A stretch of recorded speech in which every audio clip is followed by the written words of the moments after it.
I'm sure we all got into the healthcare industry for the right reasons, but is the reason you started the reason you've stayed? For me, the journey began with a belief that everyone deserves an equal chance at health, but the quest for equity opened my eyes to the actual difference access to quality care makes. Hi, I'm Tomesha Campbell, the founder and Chief Education Officer at Enhance Black Women's Health, and I'm here to guide healthcare providers on a journey toward identifying and addressing implicit biases in their practices so that they can ensure the delivery of equitable care.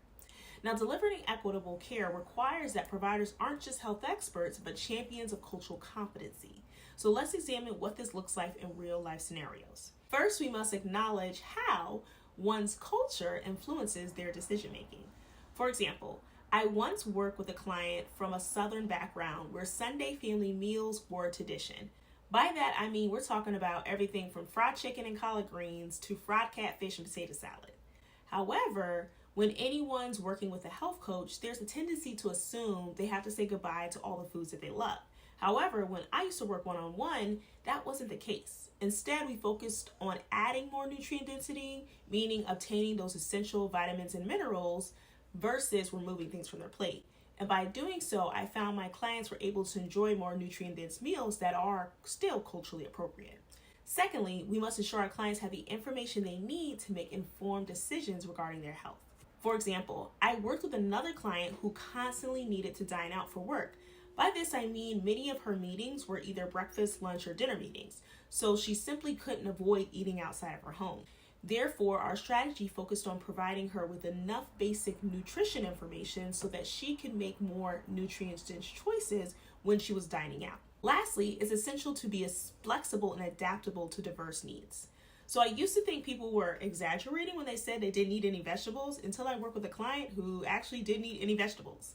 However, the fact that they were working with me let me know they were open to the idea of incorporating more vegetables into their meals. So with some patience and a little bit of trial error, we slowly introduced new vegetables into her weekly meals. And we started with the more common, easy to prepare vegetables. And then soon we discovered those that she didn't like, but we also discovered those that she enjoyed. So by doing this, she regularly started including more vegetables into her meals and found out she actually really enjoyed them too.